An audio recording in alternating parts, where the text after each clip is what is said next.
From 1963 to 2020, obesity rates for children aged 12 to 19 years old jumped from 5% to just over 20%. The rate of early onset cancers, diseases that develop in people between 15 and 50, have risen 2 to 5% per year since the mid-1990s. And mental health? Over half of Gen Z reports persistent feelings of depression and anxiety, almost double the rate of previous generations. We live in an era with unprecedented access to health information. Our phones can track every step, calorie, and heartbeat. And yet, despite all this knowledge and technology, we are the sickest generation in history, at least since millions of people were dying from plagues. For how big of a problem this is becoming, it's not being talked about nearly enough. So today, let's talk about the silent war being waged against the health of millions of young Americans and even the entire world. If you live in the United States and you've had any friend go to Europe or Asia recently, this is probably the first thing they told you when you asked them about the food. It was crazy. I was eating more food than I do back in the States, and yet I still lost weight. What is going on here? Does this have to do with the food itself or something else entirely? Let's use this common American anecdote to compare the differences in lifestyles between Americans and other countries and see what scientific evidence we can find. The first claim that people usually connect with this statement is that it's the quality of their food that makes it easier to stay healthy. But is that really true? Well, yeah, it kind of is, but it's just a part of the whole picture. If you're on the internet enough, you might have seen memes about the food dye Red 40. I may not show it, but an excess of commonly used food dye Red 40 really be giving me reproductive harm and cancer. I've been Red 40 maxing for 3 days now. I've been on a diet of Swedish fish and Kool-Aid, and I've never been healthier in my life. My urine and saliva now have a distinct red tint to them, more the latter, and my feces is the color and consistency of ground beef, which has been left out for a moderate amount of time. While this does raise awareness through humor, I don't think it underscores the severity of the health issues that come from consuming food dyes. This review article titled Toxicology of Food Dyes does a good job at summarizing all the studies that have been done on animals and humans, and they found that all of the 9 currently US approved dyes raise health concerns of varying degrees. Red 3 causes cancer in animals, and there's evidence that several other dyes are also carcinogenic. 3 dyes, Red 40, Yellow 5, and Yellow 6, have been found to be contaminated with benzidine or other carcinogens. At least 4 dyes, Blue 1, Red 40, Yellow 5, and Yellow 6, cause hypersensitivity reactions, meaning that these dyes exacerbate symptoms of children already diagnosed with or predisposed to disorders like ADHD. And numerous microbiological and rodent studies of Yellow 5 were positive for genotoxicity, meaning they could have indirect effects on our DNA and brain development. In Europe, food companies are required to put warning labels on food containing artificial dyes, stating they may have an adverse effect on activity and attention in children. This has led many manufacturers to reformulate products with natural dyes such as beetroot or paprika extract. And in places like Japan and South Korea, many of these dyes are banned entirely, and they often prefer using natural alternatives anyways. So why is our country still putting it in our foods? And how is it not illegal to do so? Well, comes down to one thing: money. Artificial dyes make foods look more bright and colorful, making them more purchasable and attractive to the human eye. Synthetic dyes are also, you guessed it, cheaper to produce than natural alternatives, are more chemically stable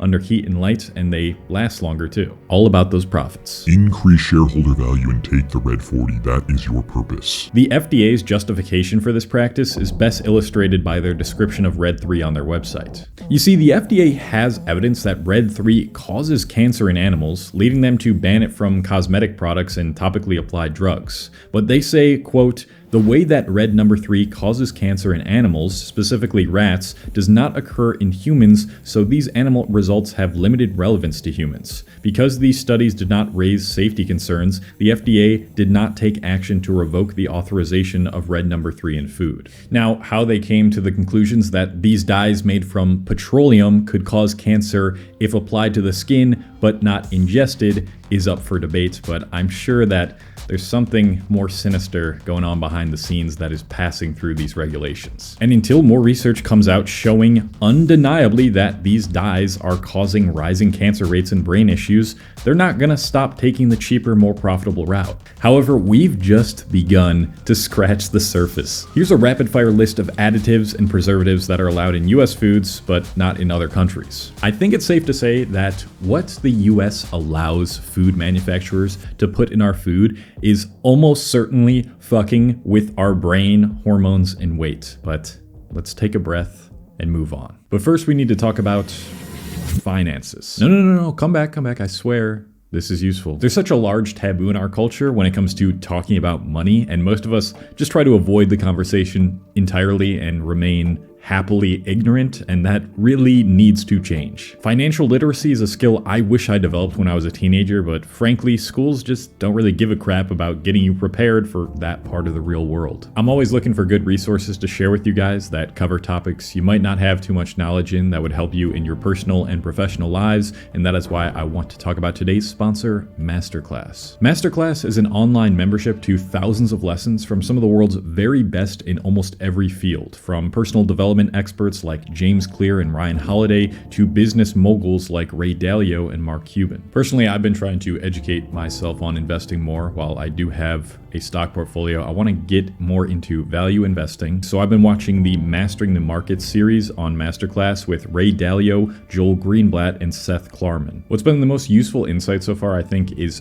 how risk averse the most successful investors are. When we think of really good investors that have like billions of dollars, we might think that they took the biggest risks, but they're usually the people that are the best at avoiding risks. So if you're interested in pursuing self-education further for the rest of your life, which I'm always recommending, and you want to stop feeling so confused and overwhelmed by your finances, you can check out Masterclass today and turn your professional aspirations into achievements. Just click the first link in my description and you will get 15% off. I want to direct our focus now to the claim that people are eating more food when they travel, but are still managing to lose weight. This is the part of those anecdotes that are typically proven to be outright false, and it's due to the way that meals are portioned. Let's take a look at these two fountain drinks. The soda on the left is what is considered a large in the United States, anywhere between 950 to 1300 milliliters. And the soda on the right is what is considered a large in Japan, roughly the equivalent of a small size drink in the United States. In most cultures in Europe and Asia, they value balance and aesthetics over volume, and you can see this played out with the entrees in restaurants too. When I traveled to Japan this past October, I was shocked at how often I felt like I was accidentally ordering the wrong size of food. I had been studying Japanese before the trip and thought I might have been using the wrong word when I asked for their large plate, because I'd end up with something more on par with what a child or teenager would be served in America. Something else that's a part of Japanese culture is the concept of hara hachibu. It's a Confucian teaching meaning eat until you are 80% full. It encourages you to mindfully eat, feel the food you are chewing, and consciously choose to stop before you are completely full, improving nutrient absorption and digestion. A stark contrast to the culture of stuffing our faces until we can't walk. If you do a lot of traveling, something else you might notice about other cultures' connection to food is that there's much more of a social aspect around it. While large coffees, lattes, and 900 milliliter mocha abominations that can't even be considered real coffee dominate the grab-and-go ritual of caffeine in America, espresso culture dominates Europe, with servings often as small as 60 to 90 milliliters. The purpose of these drinks is usually to share them over a conversation with friends as well. And desserts? Dude, just don't even get me started on this shit. What is considered a standard serving of cake or ice cream in America can often be 2 to 3 times the recommended portion, with a slice of cheesecake sometimes exceeding 1,000 calories. In comparison, desserts in Europe are restrained to a small tart, a single scoop of gelato, or a petite eclair. And desserts in Japan are really well crafted and much smaller, which emphasizes how these sweets should be savored as a small treat and not 50% of your recommended daily amount of calories. So this is really what is happening when you travel to these countries. Even though it feels like you might be eating more meals and more desserts, you'll end up consuming less calories due to the smaller portion sizes, thus leading you to lose weight. Oh, and they aren't smothering their foods with tons of oils, butters, and usually emphasize the vegetables, which are very high in volume but low in calories, making you lose weight even though you technically are eating more. Holy shit, crumble cookies. Why is this in your food? Banana cream pie was baffling to me. I swear to God, this has 60 ingredients. Vegetable oil, soybean and palm oil, mono and diglycerides, yellow 5, yellow 6, soybean oil, titanium dioxide. It's banned in Europe, by the way. US caters to a culture of abundance and convenience. And that leads me right into another part of European and Asian culture that isn't even tied to the food: the infrastructure of the cities. Let's create a scenario in which someone from the US travels to a city like Rome, Italy, and eats the exact same amount, if not more, food and calories as they do in America. They then come home and step on the scale, see that their weight has gone down, and they are stunned. What happened? The walking. It's the walking. Urban sprawl is a concept I've talked about in several of my previous videos. In the United States, homes, businesses, and amenities are spread out, requiring you to take your car in order to reach anything you want to participate in. Whereas cities in Europe, built long before cars, have narrow streets and pedestrian-friendly shopping centers very close to their homes. Europe and Asia are also heavily invested into their public transportation systems, making it more convenient and cheaper than driving, but also increasing the amount of steps you take due to the result of you walking to and from the stations. In contrast, there's often a complete lack of sidewalks anywhere you live in America, and car-centric cities and infrastructures give you basically no other option than to drive rather than walk. And the data checks out. On average, Americans take 5,117 steps per day, whereas Japanese people take 7,168, and some Europeans even average up to 10,000 steps per day.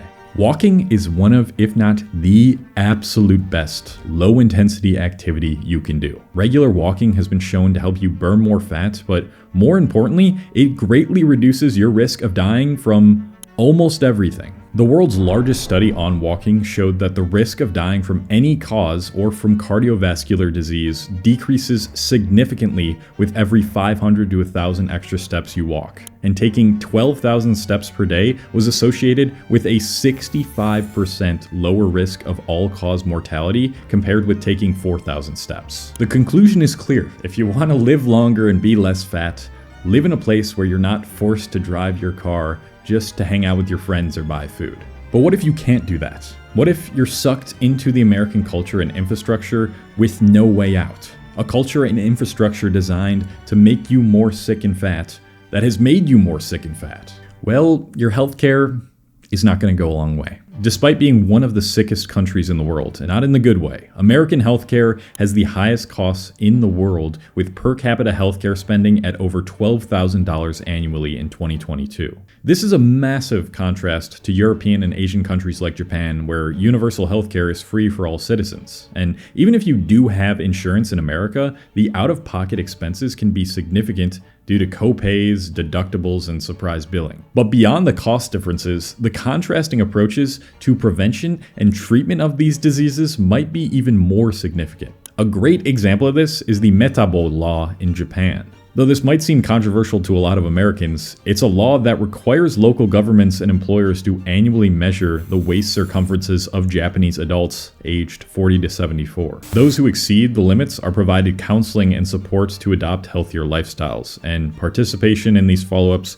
is encouraged but not mandatory. While Europe doesn't have anything exactly like this Metabo law, they do a pretty good job at discouraging you from getting to the point where you have severe health conditions. For example, the UK has their NHS Health Check program, which offers free health assessments for individuals aged 40 to 74 every 5 years. Countries like Denmark, France, and Hungary enforce laws to limit trans fats in processed foods and have introduced higher taxes on junk food. What do we get here?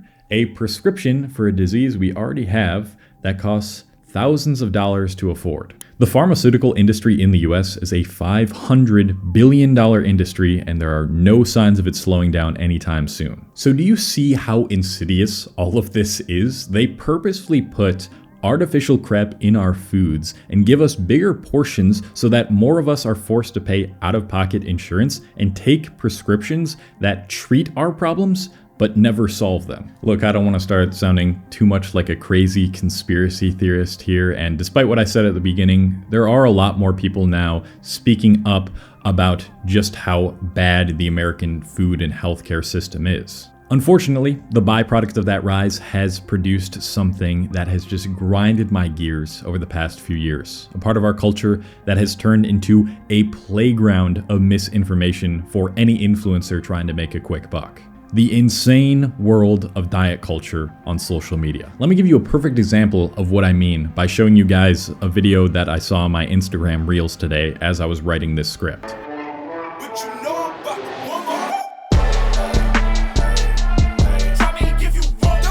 Animal-based pancakes. He's calling pancakes made with eggs and a banana animal-based pancakes. Dude, what the fuck are you talking about? In no other country are there so many different names for so many different diets. Only in America do we have much of our population, especially young people, attributing 1,001 names to the diets that are best for health and longevity. And while I will say it's certainly brought a lot of awareness to a lot of the problems that I've discussed in this video, a lot of these people are taking it to the extreme. This is what a typical meal looks like on a raw primal diet. Why I never mix my eggs before scrambling them. Guys, stop going to bullshit fast food restaurants and all you cereals. They're gonna lower your test and make you fat. If you're traveling on airplanes, you're getting wrecked. Like, people don't understand. One flight exposure, that's enough EMF exposure for the whole year. By the end of your content spree, saving all the different videos about which foods are healthy for you, you'll eventually turn out like this guy. Eggs are the best shampoo. Do you know why this feels like glue?